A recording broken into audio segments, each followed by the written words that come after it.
네, 오늘은 웨스트민스터 신앙고백서 강의 49번째 시간 제16장 선한 행위에 대해서 함께 살펴보려고 합니다. 저희 교회는 매주 주일 오후 예배 때 웨스트민스터 신앙고백서 강의를 합니다. 그러니까 보통 교회에서는 교리 강의 잘 안 하거든요. 근데 이 웨스트민스터 신앙고백서는 우리 장로교회의 모든 신앙과 어떤 신행의 표지가 되는, 본이 되는 그런 곳이에요. 그러니까 장로교회 약간 헌법 같은 그런 어떤 교리서입니다.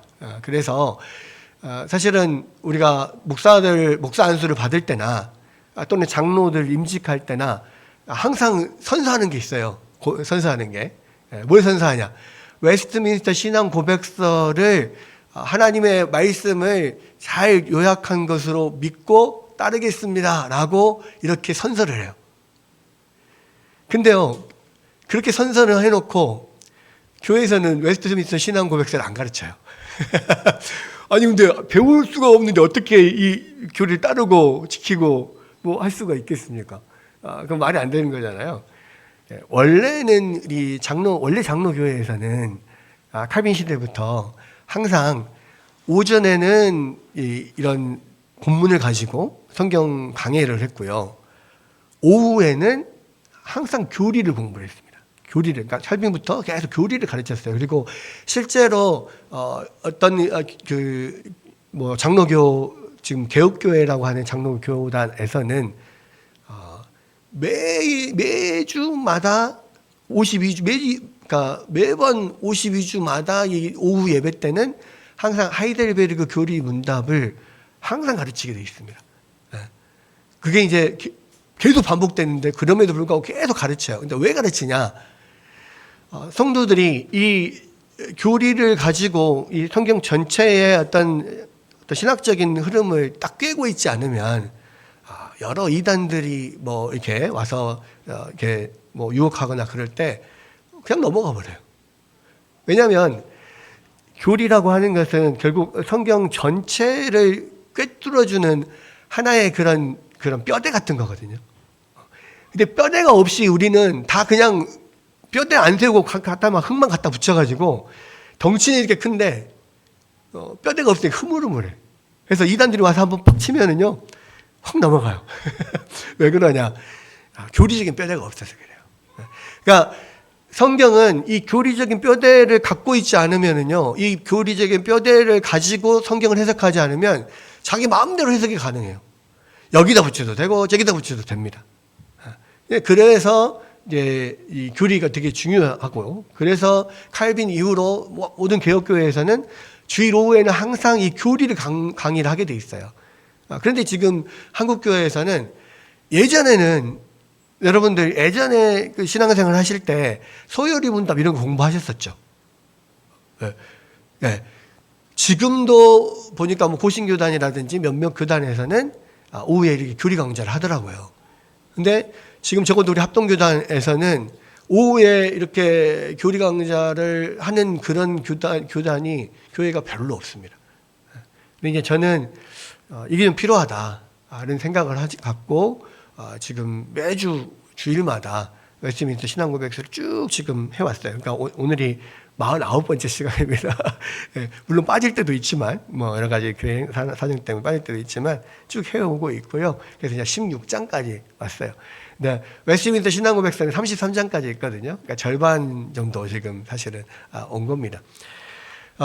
한편으로는 우리가 안 하던 거를 요즘에 하니까 성도님들 입장에서는 좀 어려울 수도 있어요. 제가 같이 사는 어떤 성도님은 그러시더라고요. 여기가 교회인지 신학교인지 모르겠다고. 맨날 이렇게 교리 가르치고 막 이렇게 하니까 어려움도 있고, 그래서 힘들어하는 면도 분명히 있습니다만은, 근데 이건 필요하다. 이 시대에 특히 좀 더 필요하다. 이런 생각이 들어서 이 교리를 함께 보고 있어요. 자, 오늘 웨스트민스터 신앙고백서 16장은 선한 행위에 관한 거예요. 근데 지금 우리가 여기서 뭘 하고 있는 중이냐면 성도의 구원의 서정에 관해서 지금 공부를 하고 있는 중입니다. 여러분, 우리가 구원을 받는 데 있어서 성경에 보면 어떤 논리적인 순서가 있어요.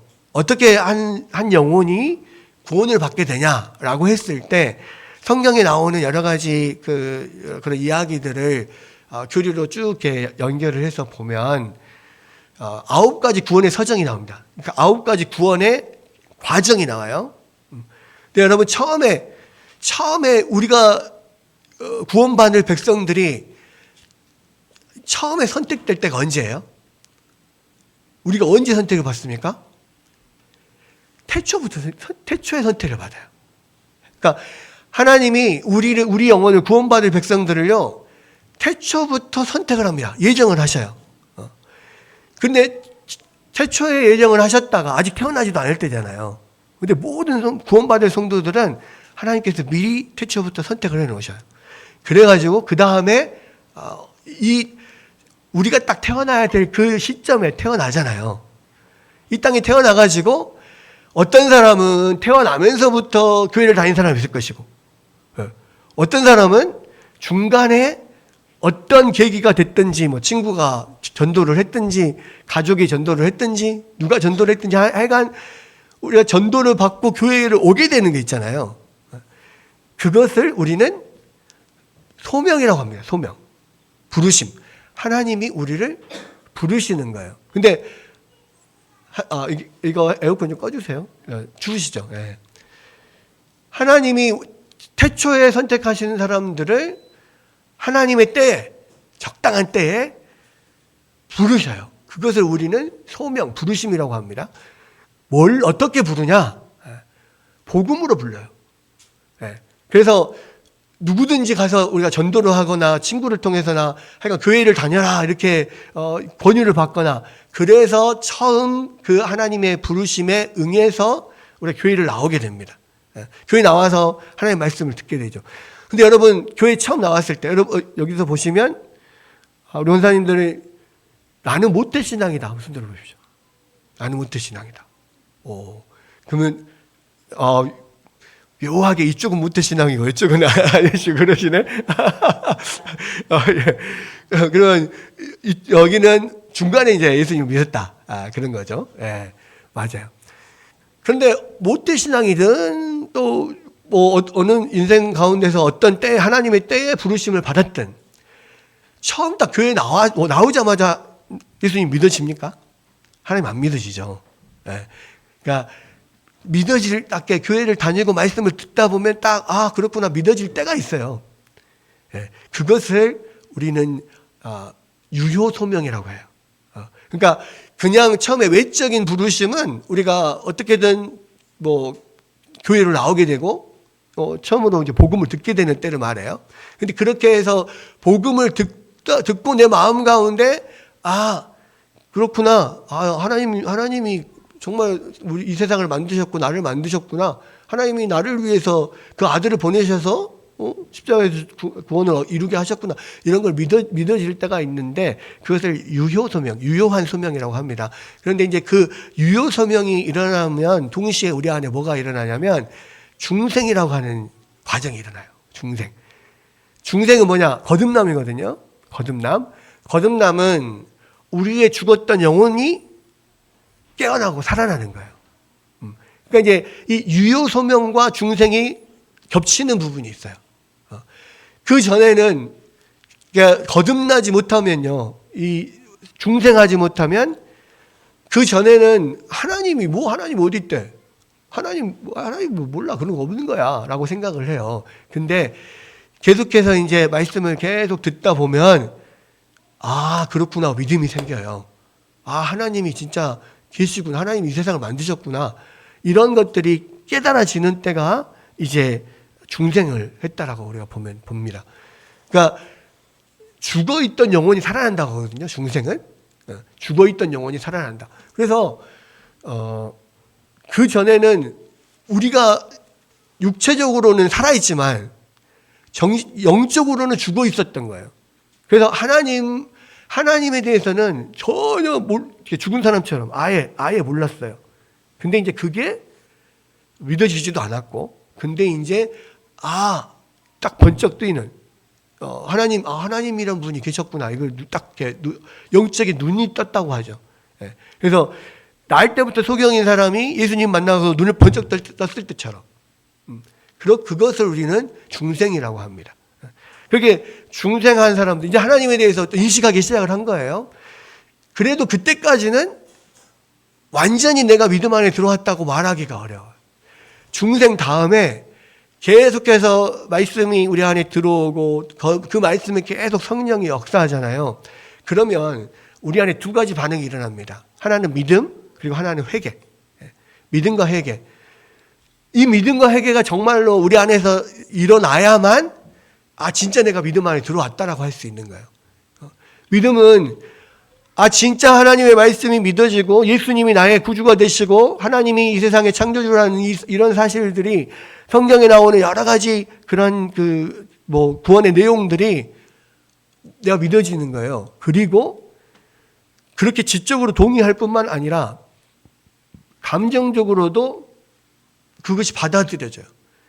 그렇게 되면 그렇게 그렇구나, 지적인, 감정적인, 의지적인 이런 동의가 일어나고 그것을 내 것으로 받아들이잖아요. 이 성경 말씀이 완전히 딱 믿어지잖아요. 그럼 나에게 일어나는 현상이 있어요. 그게 뭡니까? 회개가 일어나. 왜? 그렇게 내가 예수님을 만나고 보니까, 하나님을 알고 보니까 내가 이 세상에 정말 죽일 놈이구나. 내가 진짜 추악한 죄인이었구나.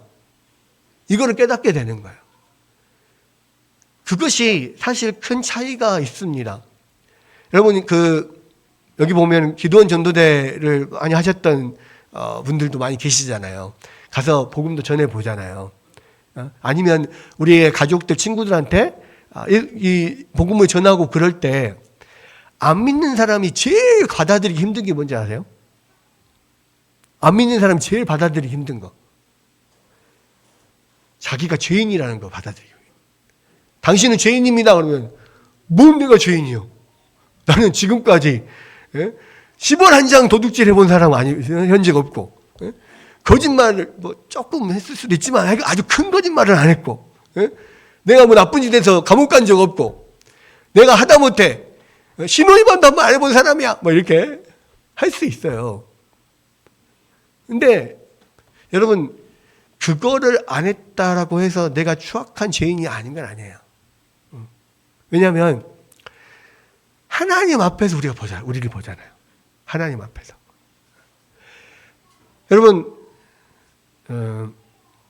어두울 때는 이게 더러운지, 내 옷이 더러운지, 내 얼굴이 더러운지 잘 몰라요. 근데 확 빛이 밝아지면 밝아질수록 엄청 더러운 게 많이 보여요. 옛날에는 카메라로 사진을 찍잖아요. 그러면 해상도가 안 좋으니까 흐릿하게 나오니까 얼굴이 뽀사시하게 이쁘게 나와요. 근데 요즘 해상도가 좋아지잖아요.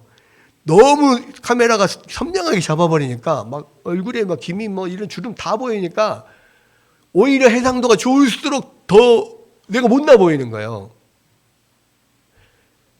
물론 내가 더 이제 나이가 들어가면서 그럴 수 있어요. 근데 똑같은 나지만 해상도에 따라서 예뻐 보이고 더 이상해 보이고 이렇게 차이가 나듯이, 옛날에는 하나님의 빛이 비치지 않을 때는요, 그냥 어두울 때는 내가 그냥 착하고 내가 선한 줄 알았어요. 근데 하나님의 거룩하신 빛 앞에서 딱 비춰서 보면 어떻게 됩니까?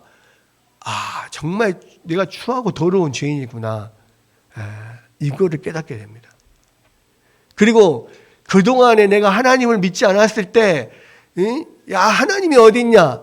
하나님 믿으려면 내 주먹을 믿어라. 이렇게 했던 그때가 있잖아요. 그것이 너무 하나님 앞에 죄송하고, 알면 알수록 내가 몸둘 바를 모르게 되는 거예요. 그래서 이 믿음과 회개의 과정을 우리가 회심의 과정이라고 하거든요. 회심. 이 마음이 돌아서는 거잖아요. 회심은. 하나님이 어떤 분인지를 알고 믿기 시작하면요, 점점점 나의 죄됨, 악함이 드러나요. 추함이 드러나. 그래서 하나님 앞에 얼굴을 들 수가 없게 돼. 몸둘 바를 모르게 돼. 그 내가 지금까지 했던 그 모든 일이 우리가 요즘 말로 이불킥 한다고 그러죠. 이불킥.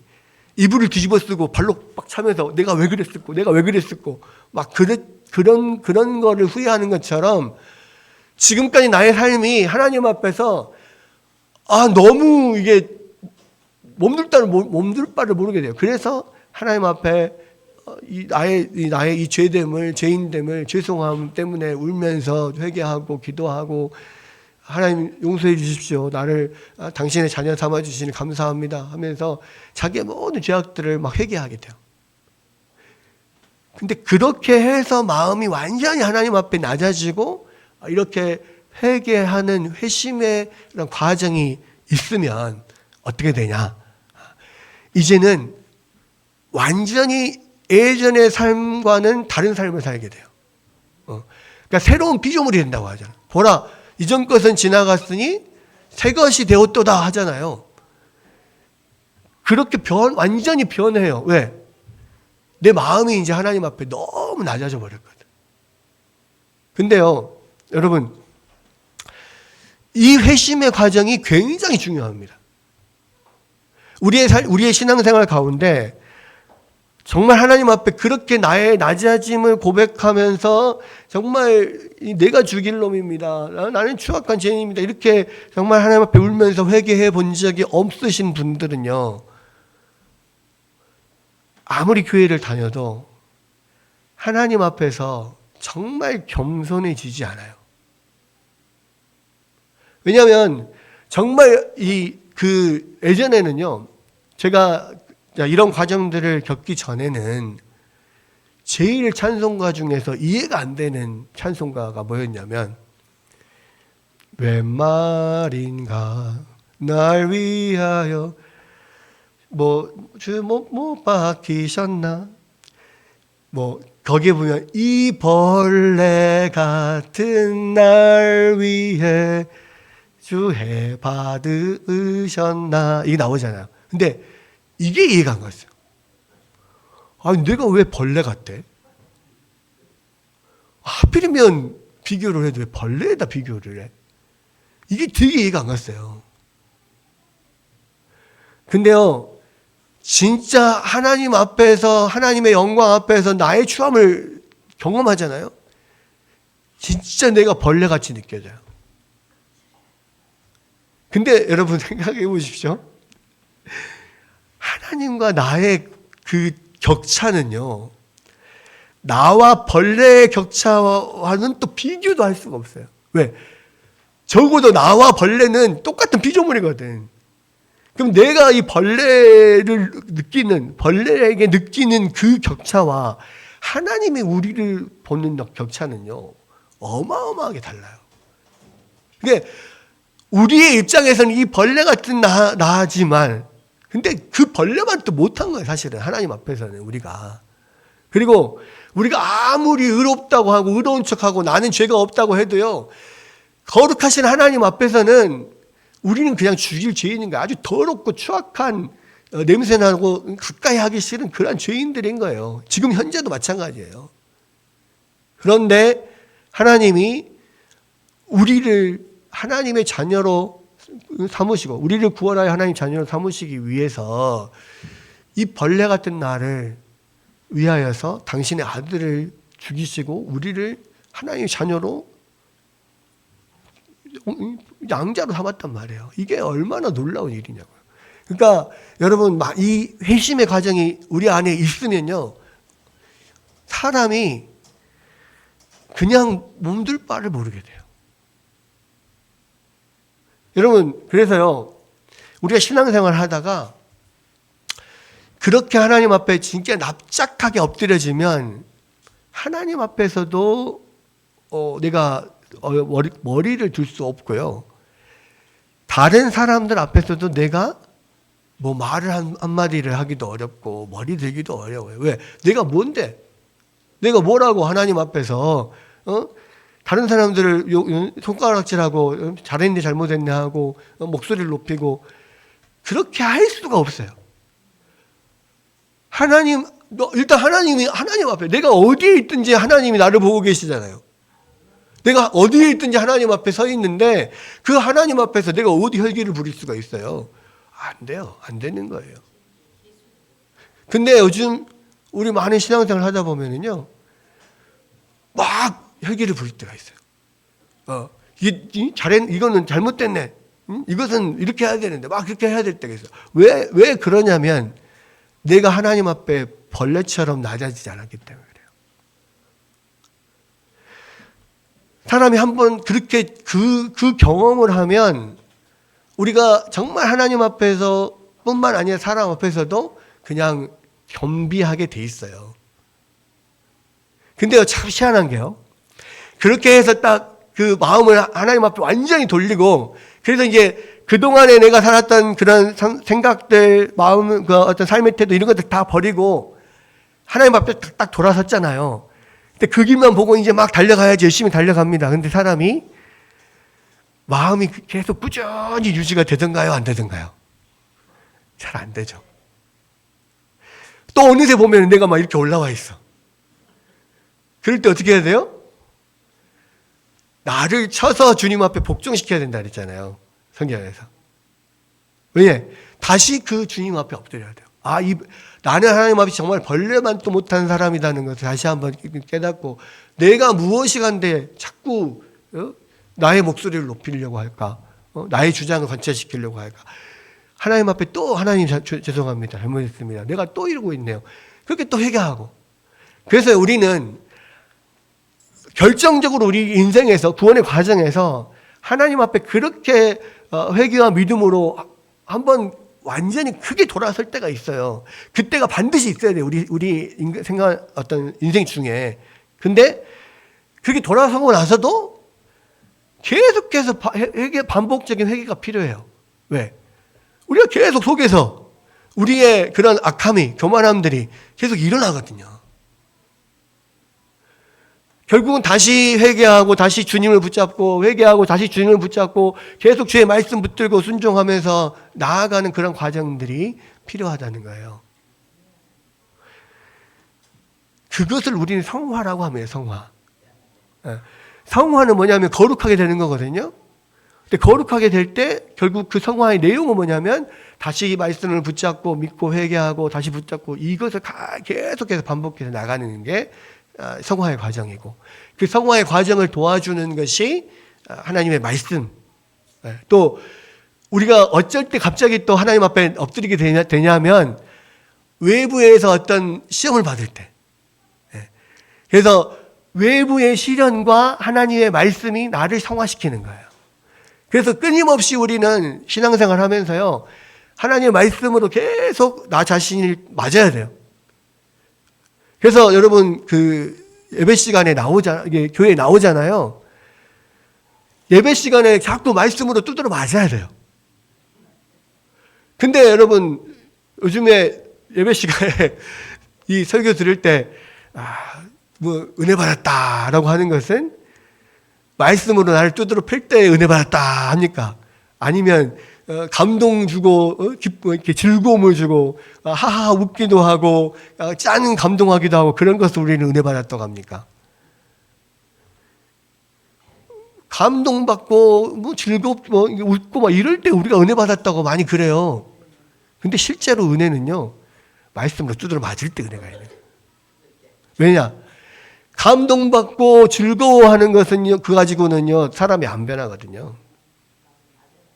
맞아야지 변해요. 맞아야 변해. 근데 여러분 말씀을 통해서 여러분 정말 그렇게 두드러 맞은 적 있어요, 요즘에? 별로 많지가 않아요. 그러니까 설교를 통해서도 사실은 그게 안 되고요. 내가 스스로 말씀을 보면서도 그 말씀이 나를 확 강하게 찌르는 경우들이 가면 갈수록 신앙생활을 오래 하면 오래 할수록 잘 안 돼요. 왜냐하면 그만큼 우리가 이 심장이 두꺼워졌어요. 네. 심장이 두꺼워졌어요. 그것을 보고 심장이 더 두꺼워진 것을 나중에 뭐라고 이야기하면 화인 맞았다고 그래요. 말씀이 때려도 느끼지를 못해요. 말씀이 분명히 나를 때렸는데 이건 김집사가 드려야 돼 이렇게 생각한다고. 말씀이 나를 때렸거든. 근데 자기는 안 받아들여. 딴 사람이 드려야 된다고 생각해. 왜 그러냐? 여러분 양심이 심장이 두꺼워져서 그래요. 하나님 앞에 그래서 여러분 생각하셔야 돼요. 내가 요즘에 말씀을 듣고 말씀을 읽고 아무리 해도 내 마음에 그런 찔림이 없다. 그러면 하나님 내 심장을 부드럽게 해주십시오. 돌 같은 심장 말고 살 같은 아주 예민한, 살짝 닿기만 해도 막 그냥 수스라치게 놀랄 만한 그러한 예민한 양심, 예민한 심장을 주십시오. 이렇게 기도해야 돼요. 여러분 그래야만 우리가 변화가 될 수 있어요. 여러분 회심을 하면은요 두 가지가 있습니다. 동시에 두 가지가 있는데 뭐냐면 회심을 하면서 우리 가운데 주어지는 게 있어요. 그게 뭐냐면 먼저는 칭의를 얻어요. 의롭다 하심을 우리가 우리 죄를 다 벗어버려요. 왜? 우리 의롭다 하심을 받아요. 왜? 예수 그리스도께서 우리를 대신해 모든 의를 이루셔서 우리에게 주셨잖아요. 예수님을 믿는 자들에게 그 의를 다 주셨기 때문에 하나님 앞에서 우리는 의롭다함을 얻게 됩니다.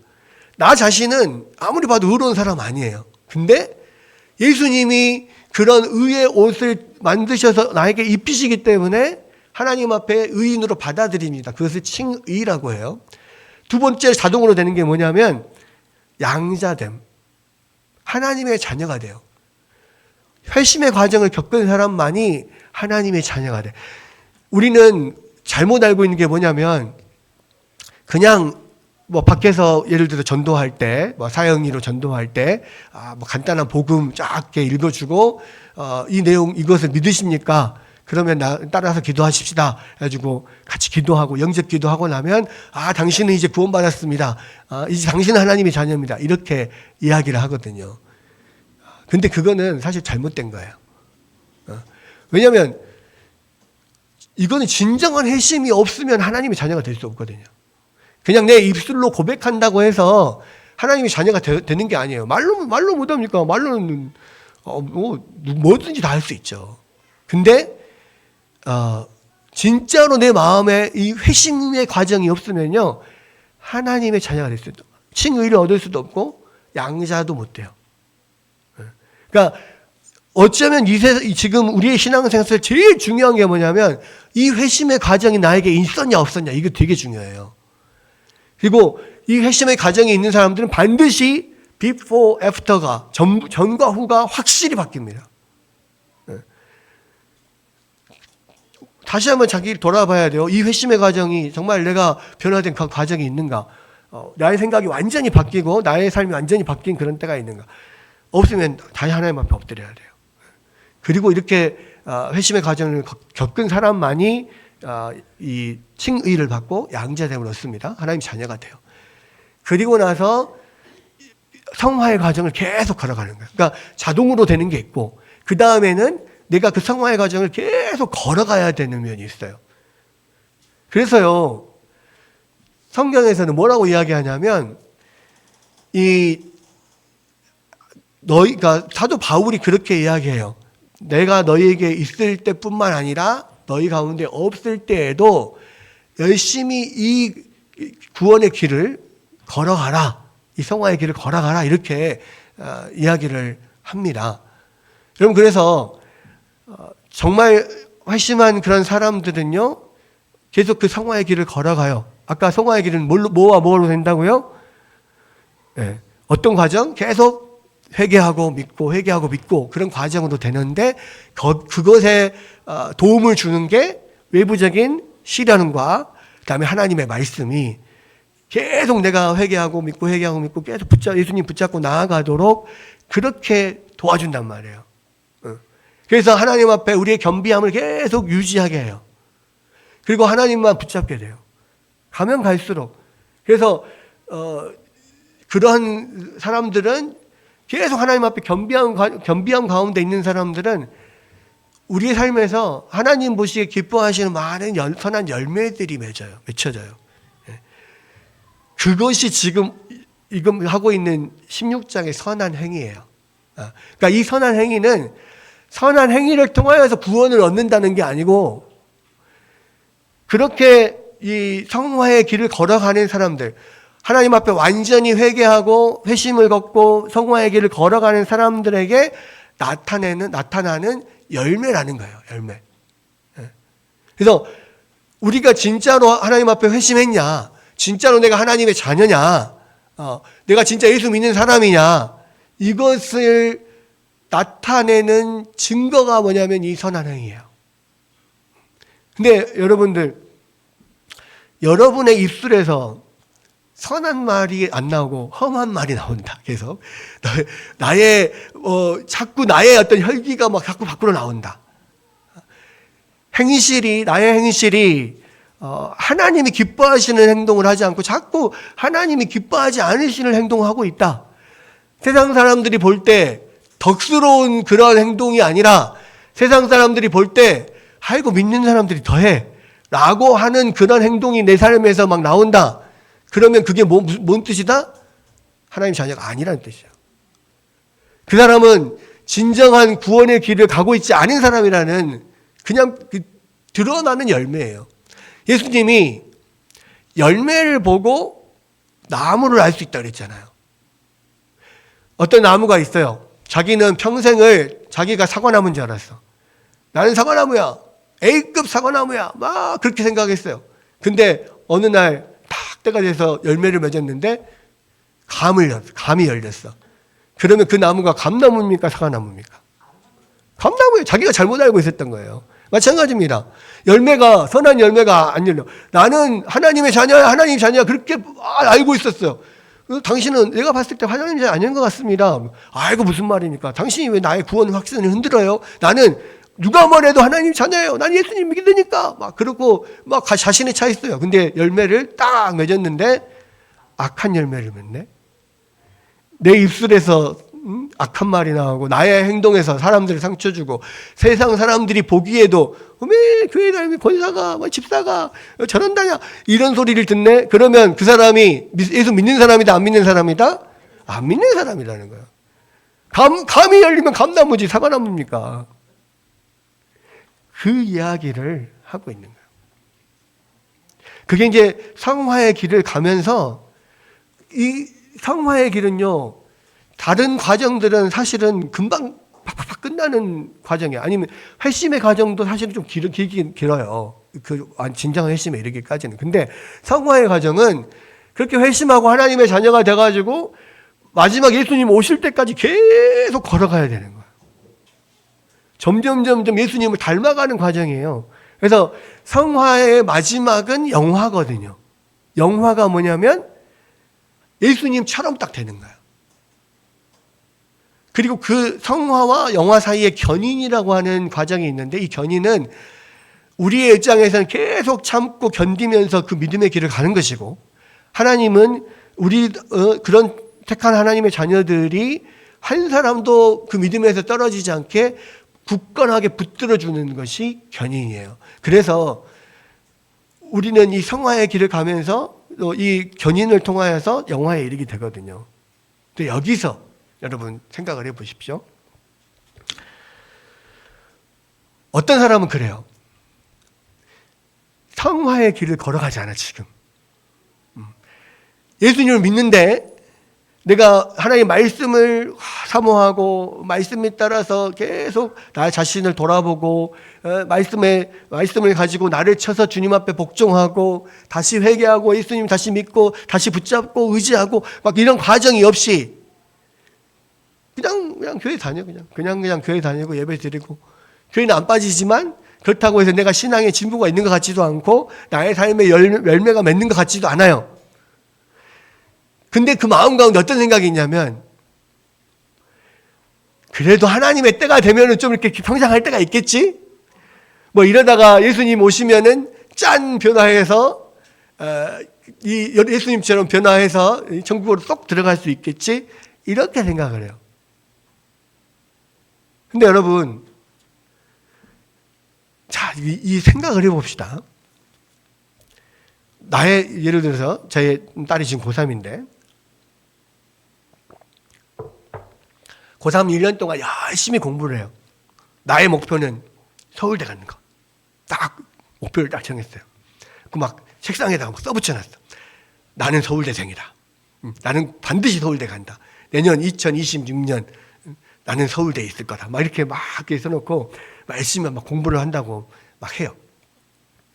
근데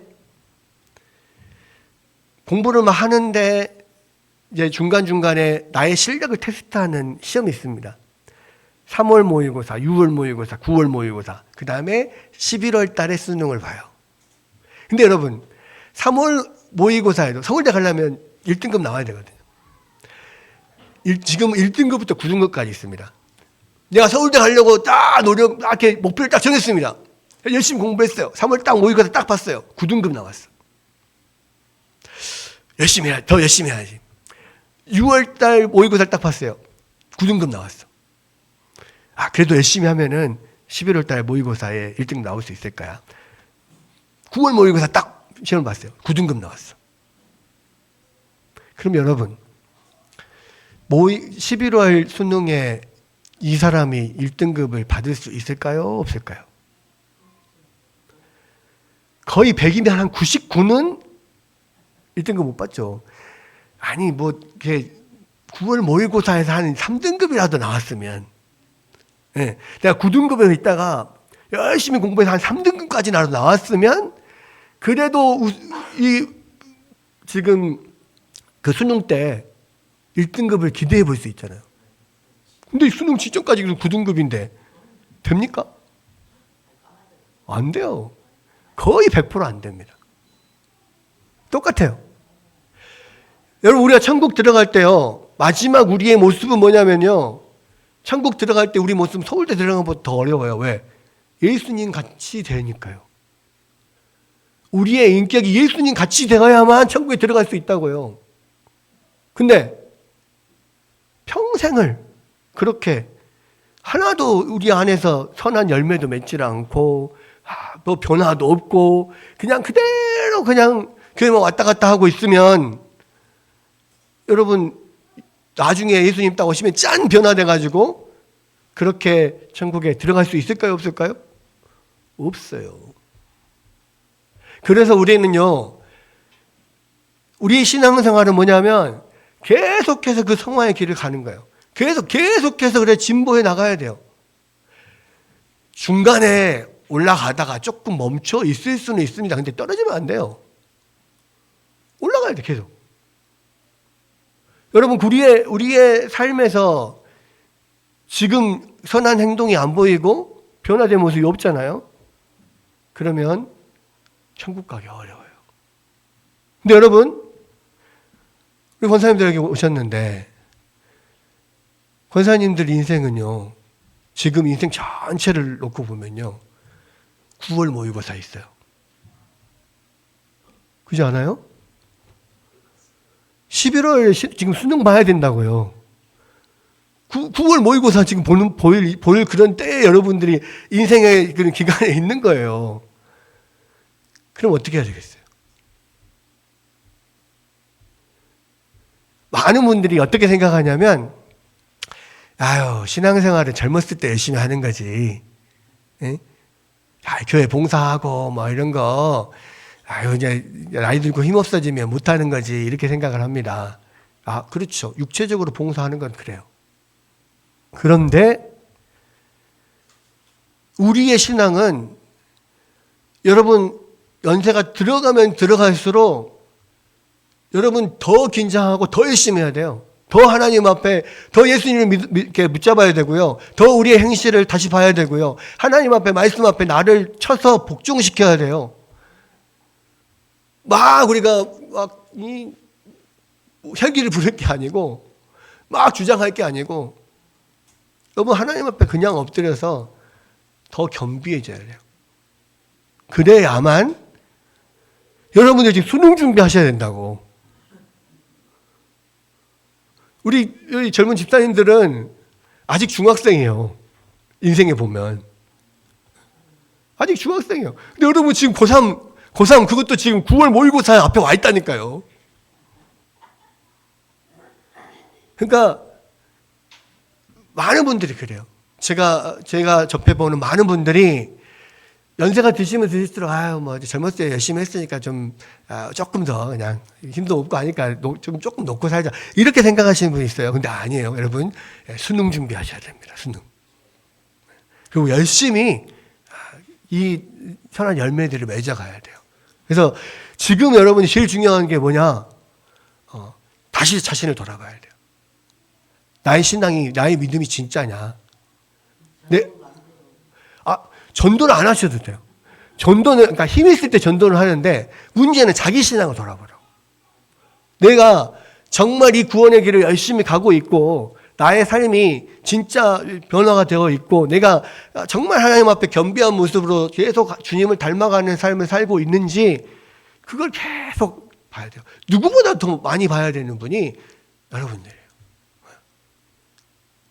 그래서, 오늘 제가 사실 선한 행위 뒷부분 좀 강의를 하려고는 했지만, 여러분들이 계시니까 좀 전체적인 어떤 구원의 과정을 좀 설명을 드리고, 여러분이 지금 어디에 서 있는가를, 현실을 봐야 된다.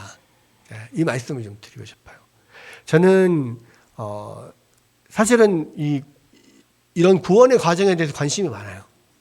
그게 가장 관심을 많이 가졌던 분들이 청교도들이거든요. 그래서 이제 그 청교도들의 어떤 신학이나 또 신앙이나 그런 모습들을 제가 연구하고 또 그런 책들을 연구하고 그러면서 그것들을 설교에 또 이야기를 하고 하는데, 청교도들이 가장 그 집중해서 사역했던 게 뭐냐면, 이분들이 정말 참된 신앙을 갖고 있는지 참된 회심을 했는지 이거를 계속해서 확인하는 거예요. 계속해서 일깨워주고 바른 길로 가도록 계속해서 말씀 안에서 때리는 거야, 막 이렇게. 네. 그래서 이제 저도 이제 그런 거를 하려고 해요. 왜? 이 시대에 많은 교회에서 그냥 교회만 다니면 다 구원 받는 줄 알거든요. 자기의 신앙 상태가 어디에 와 있는지를 잘 돌아보질 않아요. 근데 돌아보려면 이 말씀을 가지고 또 우리의 개혁주의 교회의 어떤 교리들을 가지고 우리 장로교의 헌법과 같은 웨스트민스터 신앙고백서를 가지고 계속 점검해야 될 거 아니에요. 내가 지금 신앙생활 잘하고 있는지. 근데 전혀 점검해 보지도 않고 그냥 나는 예수님 믿으니까 구원 받겠거니, 나는 천국에 들어가겠거니 이렇게 생각한다고요. 네. 그래서 제가 사실 어렵지만 오후에 계속 이런 교리들을 계속 가르치는 이유가 뭐냐면, 우리의 구원이 그 누구보다 중요하거든요. 내가 구원받지 못하는데 내가 무슨 봉사를 한들 교회를 몇 개를 세우는데 뭔 필요가 있어요. 내가 구원받지 못하는데. 그래서 다시 한번 우리의 신앙을 돌아보라고, 하나님 앞에서 말씀 앞에서 자기를 돌아보고, 내가 정말 우리 주님 만날 준비가 됐는가, 이것을 다시 한번 생각해보는 여러분들 됐으면 좋겠습니다. 그래서 이 말씀을 생각하면서 날마다 여러분의 구원을 새롭게 하고 또 열심히 이 성화의 길을 걸어가시는 여러분 되기를 주의 이름으로 축원합니다.